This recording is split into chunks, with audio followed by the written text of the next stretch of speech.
What's up, guys? Tobin here with you. Thanks for checking out the channel. If you guys could, subscribe to the Tobin and Leroy show. You guys can do that in podcast form. You guys could do that on YouTube and watch it on the 560 channel live every single day. Talking Heat, talking Dolphins, talking Canes, talking it all. Having some silly sauce fun in the mix of it. And I appreciate it. Subscribe here too. And appreciate you guys' support. That means a lot to me. I will not be boots on the ground this weekend for the games. Saturday's always tough. I got the MMA show, and then tonight I always, got some stuff with the family. So I will be back on Monday, but I will be watching. Make no mistake, I will be watching. We'll be recapping this week as the Heat take on the New York Knicks. I just want to say to the New York Knicks out there and the New York Knicks fan base, which I'm sure there'll be plenty of them in the building, as the Miami, sometimes referred to as the sixth borough. Trust me, I'm crawling with these people all over the place. New Yorkers, who am I right? By the way, I say that with all of my family being New Yorkers.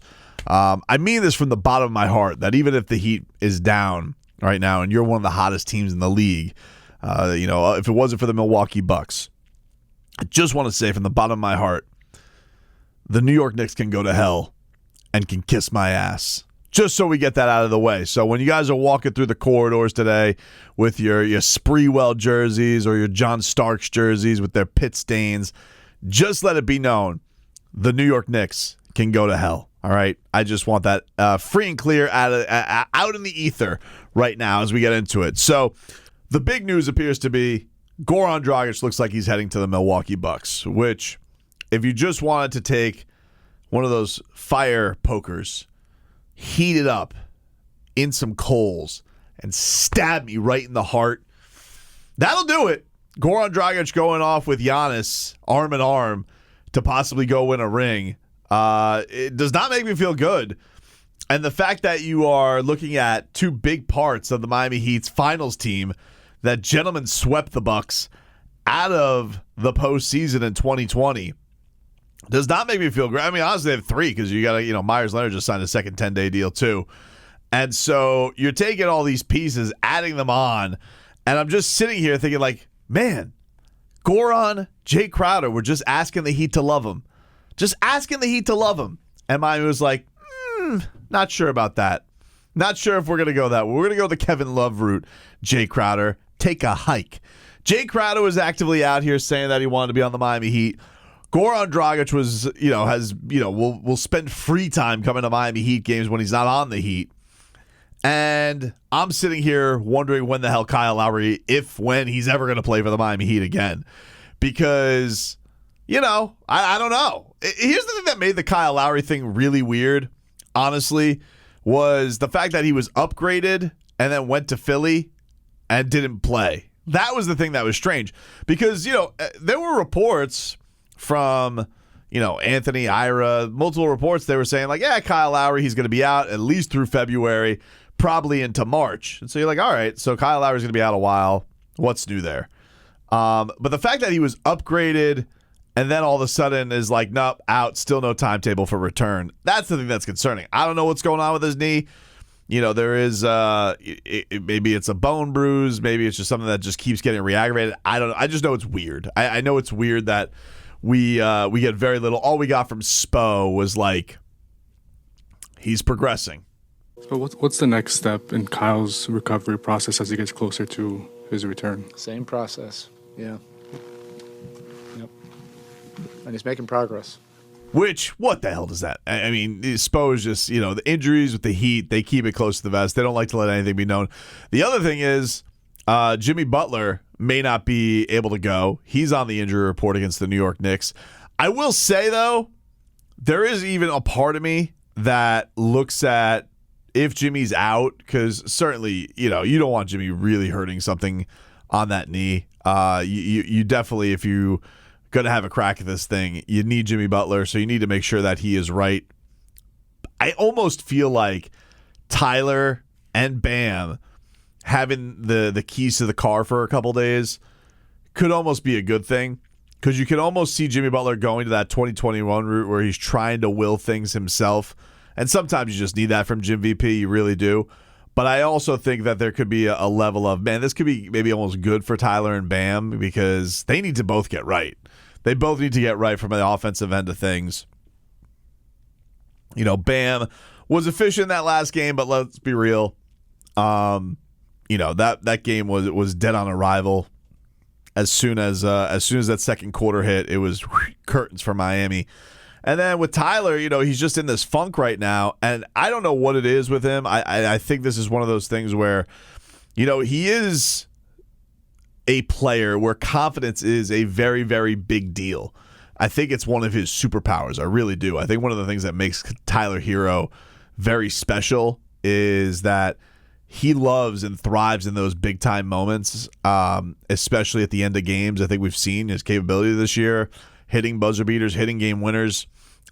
He really, I think almost it's second nature to him. And I almost feel like, and I don't know if this makes sense to anybody or doesn't make sense to anybody, but I almost feel like he is, I don't know if pressing's the right word or if it's overthinking or what the right diagnosis of it is, but I almost feel like they're throwing all this stuff at him. You feel like you get Tyler Herro out of his game being a little bit more physical with him. You throw in a lot of different coverages at him, and it just almost feels like he's always just out there just getting too cute. And in those decisive moments when he just has to make a dagger shot, like that's where he can really thrive and be effective. And I don't know if starting has gotten to him this year. That's certainly something they're going to have to look into with him because, they've this experiment of him starting. I don't think it's just that. I think it's just a case of, he's a guy who's getting more known in the league. They're going to try and make him uncomfortable and figure it out before they try anything different. And I do think that he's almost relenting on that to a tough degree. It really needs to be a case of that guy with that bounce in his step, the best drip here, Scotty dripping, everything that he can bring to the table from that standpoint. That's the guy they need, man. That's the guy they need. That's the guy who can thrive on any stage, who was doing that on the Eastern Conference Finals, who was given the snarl in the finals, all that stuff. So very, very interesting. And the Heat have some big games coming up, man, between the Knicks, the Hawks, 2 against the Cavaliers, 2 against the Hawks. Everybody who's bunched in there, the Heat have some chasing to do to get to New York. Brooklyn is in a bit of a rutskis, but Atlanta's nipping on your heels, and then Cleveland is on top of you too. So you really have, there is, I know Miami comes out of these games, and they make it seem like there's plenty of time. There's really not that much time left. There's 19 games left. They have to get going. They have this home stretch. And there does have to be a little bit of desperation for them to really, really have success. And you need, especially, I think, from Tyler and Bam, who, Bam absolutely huge defensively and found other ways to win. And that is the element of him that Tyler doesn't necessarily have. Like, it's so reliant upon Tyler being a good scorer for Miami to get anything out of him. Every once in a while, he'll make a great play in the lane and things like that and make a key read. He certainly has improved as a playmaker, but I thought Miami, when it was at its best, they were really running that game between Bam and Tyler, and that feels like it's been blown up a little bit over these last handful of games. And if they did get that opportunity to get back to it and find each other again, maybe that can unlock some things while Jimmy gets healthy. But we'll see, man. They need it in a big, big way. Bam had such a great start to the week with that. Defensively with that block on Joel Embiid, and then you had this Marcus Smart. You want to talk about who the hell capes for Boston more than ESPN? They have him on this NBA Today show. They're like, oh yeah, what do you have to say to that, Marcus?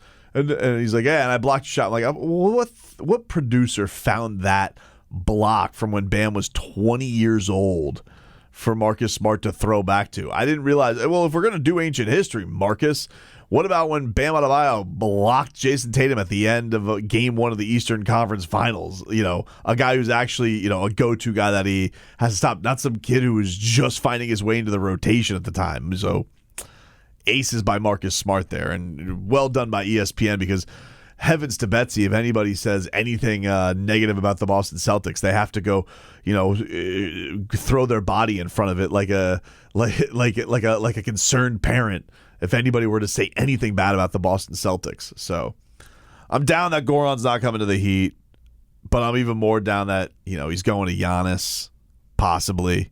That hurts. I understand it. He said he wants to go to contender. If you're looking at the Heat right now, does Goran Dragić even look at the Heat and say that's a contender? I think he would come here for goosies and feelings and emotion and lives here and all that stuff like that. But, if he's trying to find a place where he could actually go win right now, Miami is looking a bit lost, and they need to find themselves in these last few dozen games to get things right. But doesn't mean it hurts any less.